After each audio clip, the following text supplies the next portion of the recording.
So, Jamie Raskin ended up schooling Lauren Boebert on the Constitution in a hearing about adding a citizenship question to the 2030 census. It is past time we put America and Americans first. Joe Biden and his regime are shelling out benefits to illegal immigrants like Oprah Winfrey on her show. Everyone gets a vote. Everyone gets recognized, even if you're here illegally. In New York, aliens are receiving $53 million in free prepaid debit cards. In Denver, Colorado, aliens get 6 free months of housing. And now they want to hand them seats in Congress to buy their lifelong allegiance to the Democrat Party. There are now at least 16.8 million illegal aliens living in the United States, enough to account for roughly 22 seats in the House of Representatives.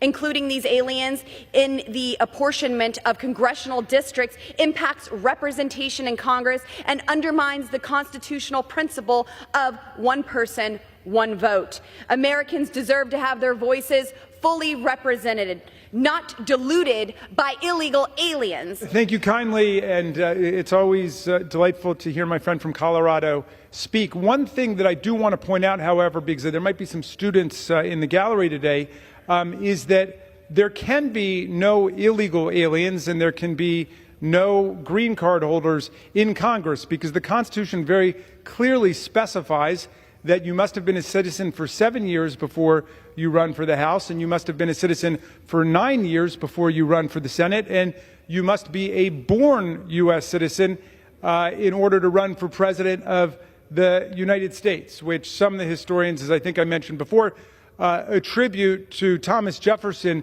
trying to write Alexander Hamilton out of the presidential sweepstakes. In any event, I think that my colleagues should probably relax with some of the hyperbole and exaggeration here. After all we're saying is let's keep doing what we've done since 1790 in the country. This is the way that the census and the reapportionment have always been run in the United States of America, and what they're proposing is obviously a radical departure from what the Constitution ordains. Now, of course, you'd think that she would already know all of this, but, we live in a time where you don't need to know anything about anything to be anybody. You can just kind of wing it and become the president of the United States. But just wait, because Louisiana Rep. Garrett Graves, he's about to double down on the MAGA stupidity.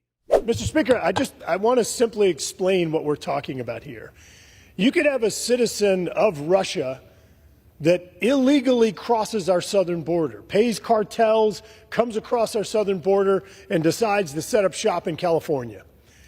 That citizen of Russia that can still vote for Vladimir Putin all day long also is counted in the distribution of electoral votes in the United States, therefore having influence, therefore shaping who is president of the United States. I don't know what else could possibly be foreign interference in elections than what we're talking about today. Mr. Speaker, thank you very much. I'm delighted to hear someone on that side of the aisle denounce Vladimir Putin, and I thank him for his remarks.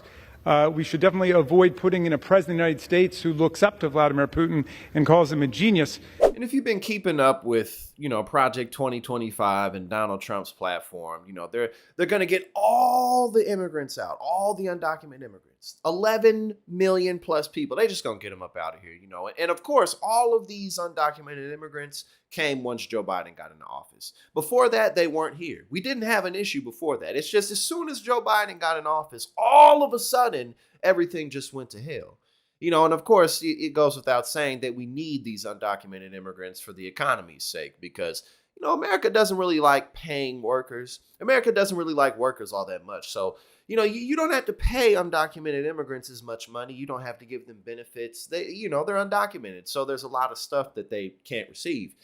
So it's all ridiculous through and through. The whole platform's dumb. It's not just the immigration stuff. It's we got to get women back in the kitchen. We got to take stuff away from the black and the brown people. It's like, all right, if y'all get y'all way, you're literally going to destroy the entire economy. But, these people are idiots, so they don't think about that.